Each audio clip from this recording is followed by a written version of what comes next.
There are a number of artifacts found at varying parts of the world, which, due to the immense age of the strata they were discovered within, fly in the face of current paradigms in regards to the chronology of man. Iron pots, zinc vases, even imprints of ancient chariot wheels, found in numerous coal seams, and found by people in positions of responsibility, whom often testify not only in regards to their legitimacy, but are often accompanied by the lump of coal in which they were found, still possessing the intriguing imprint upon their surface, undeniably supporting the testimonies of these individuals, all but proving authenticity beyond doubt. Like that of the iron pot and its accompanying coal block, which was its tomb, carbon dating has indicated that the pot is an astonishing 300 million years old. However, as time goes on and coal mining, along with many other mining activities, becomes more rapid and advanced in nature, it is simply a matter of time before even more mysterious and unexplainable artifacts are also found. Unfortunately, due to the controversial nature of these artifacts, it is very likely that a number of them have either been shrugged off or actively destroyed before ever achieving widespread acclaim.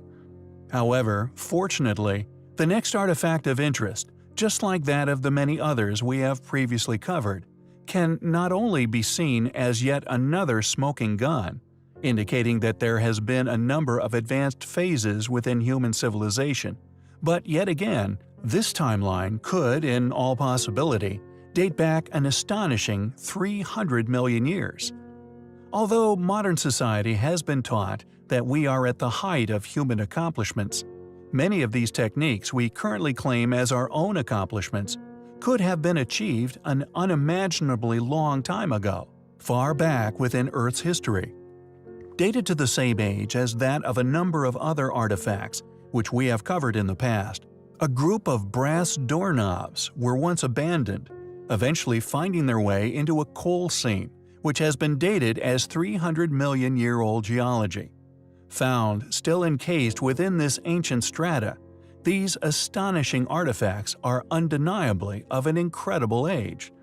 Unfortunately, and rather predictably, not much has been done in regard to mainstream investigation into said artifacts, and their current location, if indeed still in existence, is unclear. Yet fortunately, before their disappearance, photographic evidence was taken, subsequently allowing us to add it to the volume of research and artifacts which not only support our posit of lost civilization, but place human activities an impressive 300 million years back into Earth's history. Who made these brass doorknobs? Could we really be a civilization hundreds of millions of years old? We find the evidence to suggest such highly compelling. In 1944, a 10-year-old boy by the name of Newton Anderson was playing in his basement, smashing lumps of coal with a mallet, when he made an amazing discovery. The coal that he was playing with had been mined very near to where he lived in Upshur County, West Virginia, and is largely accepted to be around 300 million years old. Imagine then Newton's and subsequently his parents' surprise when he presented to them this small bell, complete with strange winged figure and its possibly very ancient clapper, later found to be made of iron. Although there are many people who now insist that the dating of the coal must be incorrect, this little bell could also be a long-lost relic, lost within woodland, that over the eons becomes perfectly preserved within the eventual coal seam, lost by an advanced civilization which once inhabited Earth. The bell is considered an antediluvian artifact, or an object of pre-flood origins by the Institute for Creation Research, who had the bell submitted for laboratory testing at the University of Oklahoma. Whilst there, a nuclear activation analysis revealed that the bell contained an unusual mix of metals, a mix of metals not uncommon to Earth but rather unusual for our current civilization to have decided to have manufactured it with, further supporting its authenticity as a very ancient relic.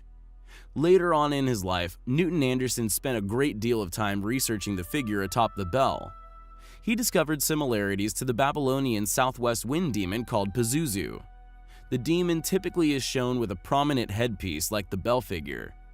The Hindu deity, Garuda, is sometimes depicted on top of bells, as is the Egyptian Isis. The kneeling posture with hands clasped is also quite like Garuda representations, and because of this, some have argued that it must be an Indian Ganta bell. However, these similar and often confusing arguments over very similar deities could be seen as a consequence of cataclysm.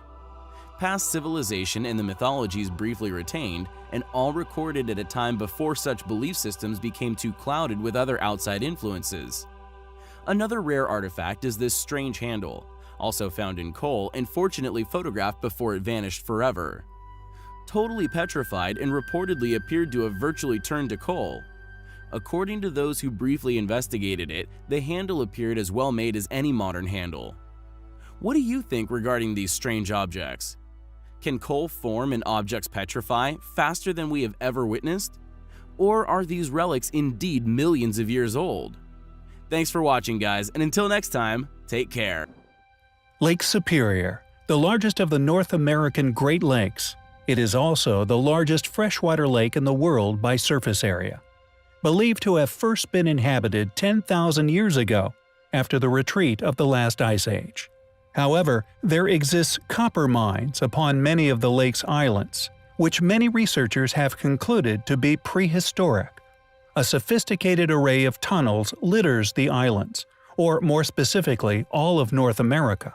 Scarred by ancient mine pits as deep as 150 feet, Carbon-14 testing of wood remains found in sockets of copper artifacts indicated they are at least 5,700 years old, although artifacts and evidence at some sites have suggested a date far older than what has been put forward.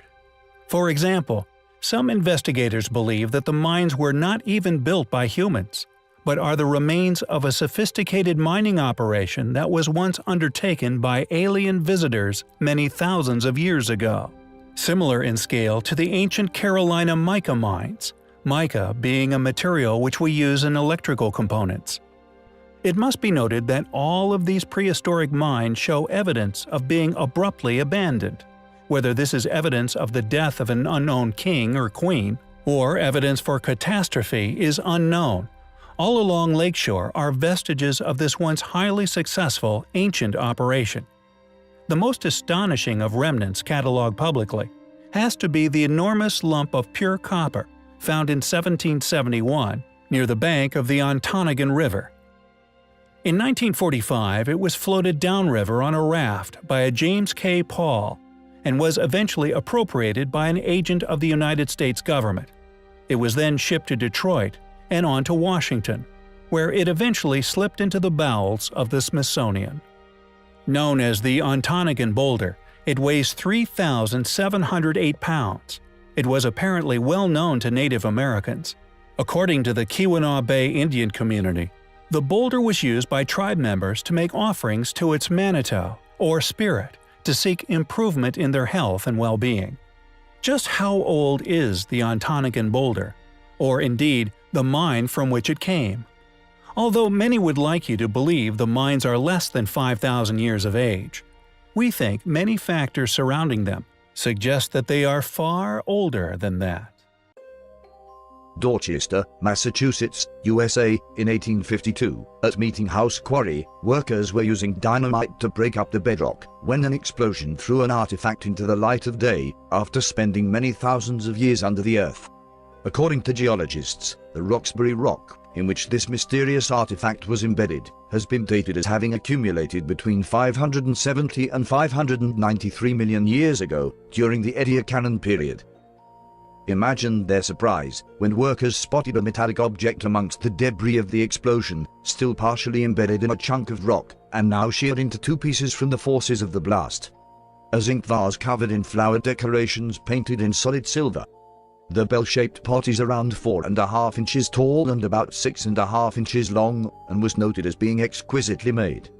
The age of the vase has been heavily debated amongst specialists, with many struggling to produce ages smaller than 100,000 years. Additionally, the species of flowers and plants that are illustrated upon the vase also went extinct over 100,000 years ago. Not surprisingly, but rather predictably, the pot, along with all authenticated documentation regarding its discovery, mysteriously vanished without trace shortly before a full investigation into its amazing history could take place. The initial discovery was covered on June 5 in 1852 from the publication of the magazine Scientific American, which confirms its authenticity as indeed being found embedded in the solid ancient stone 15 feet below the surface. But shortly after this coverage, like so many other amazing objects found around the world, vanished without trace. Who made this amazing artifact? When was it made? If we go by the age of the rock in which it was discovered, it is amazingly over 500 million years old, but we may never know. We recently covered the astonishing discovery made deep within a coal mine under Rostov in Russia, fortunately photographed by Mr. Kasatkin, an experienced safety engineer, who discovered the prints of what clearly appears to have been left by chariots' wheels. These seemingly impossible prints are, thankfully, not the only unexplained artifacts to have been found deep within the mines of Earth. In 1912, workers shoveling coal in the municipal electric plant in Thomas, Oklahoma, would make an equally important discovery.